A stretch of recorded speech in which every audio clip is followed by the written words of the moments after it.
Julián Álvarez, Rafael Leao, Alexandre Sørloth ou Muriqi dans la liste du Barça pour renforcer son attaque. Dinaa ñëw ci lépp en détail mais avant tout abonne-toi, like, partage la vidéo, c'est gratuit et ça soutient énormément. damay njëkkee ci ki nga xam ne mooy Julián Álvarez. D'abord en unanimité fële ci FC Barcelone et partout même d'ailleurs dans le monde du football ñëpp xam nañ ni kii di Julián Álvarez mooy le choix numéro 1 ci FC Barcelone. Yemul foofu boo dégloo ki nga xam ne mooy Pep Guardiola ba si même Ronald Koeman ancien coach FC Barcelone wax nañ ni carrément ki nga xam ne mooy Julián Álvarez moom mooy le meilleur choix pour FC Barcelone pour renforcer son attaque parce que moom mooy incarner le profil idéal à ce poste parce que qualité yi nekk si moom offensivement ses qualités techniques sa façon de jouer sa façon de comprendre le jeu moom mooy le profil idéal pour mën a renforcer attaque FC Barcelone parce que FC Barcelone avec son système de jeu day reposer sur un attaquant boo xam ne dina am technicité am aussi qualité de jeu et tout te Julián Álvarez moom mooy incarner ce profil idéal donc le choix numéro 1 kii nii la di argentin bi Julián Álvarez.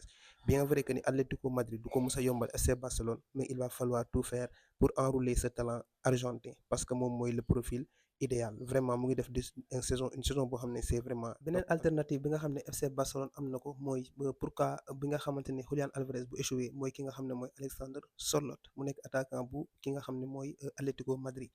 Bon, je dirais pas que ni Alexandre Sørloth mi ce n'est pas c'est un très bon attaquant pour le Barça et tout parce que quoi qu'on puisse dire dans les grands rendez-vous kii di Alexandre Sørloth vraiment il ne fait pas grand-chose surtout sauf contre le Barça nga xamante ne ni à chaque fois mu dugg contre le Barça day def différence mais Alexandre Sørloth bon c'est un attaquant boo xam ne il a de la taille, il est puissant, il est robuste et tout.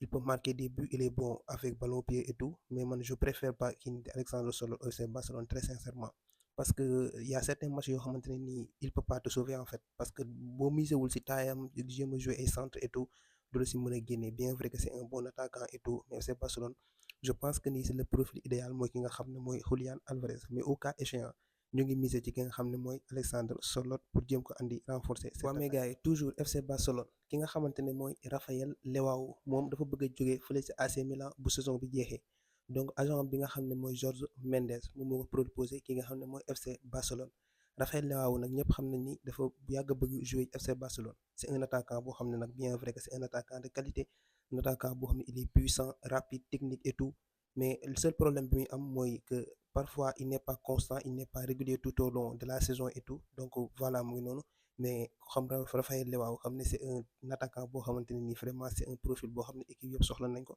Parce qu'il est bon techniquement, offensivement, il est bon,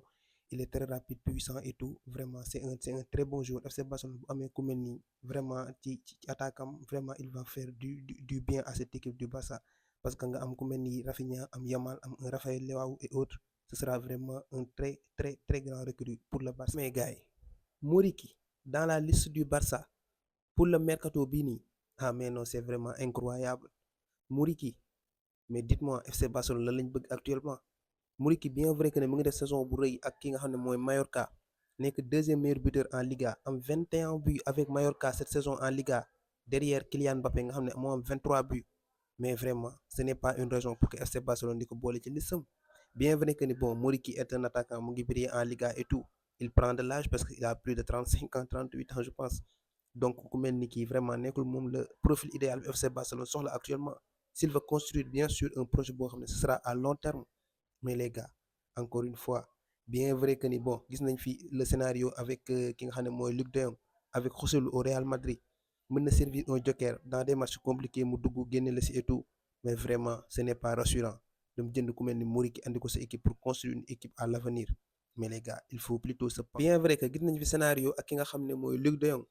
Jong jamono Xavi Hernandez parce que Luuk de Jong nekkoon un titulaire mais c'était un attaquant boo xam ne un attaquant de second plan. nga xam ne match bu compliqué mën na dugg génne la si et tout gis nañ fi aussi scénario ak Joselu ak Real Madrid Real jëlee ko fële ne ci championnat kii nii Liga mu ñëw à chaque match ci compliqué même en Ligue des Champions moo leen si doon génnee même Real muy jël coupe bi Joselu a été un acteur majeur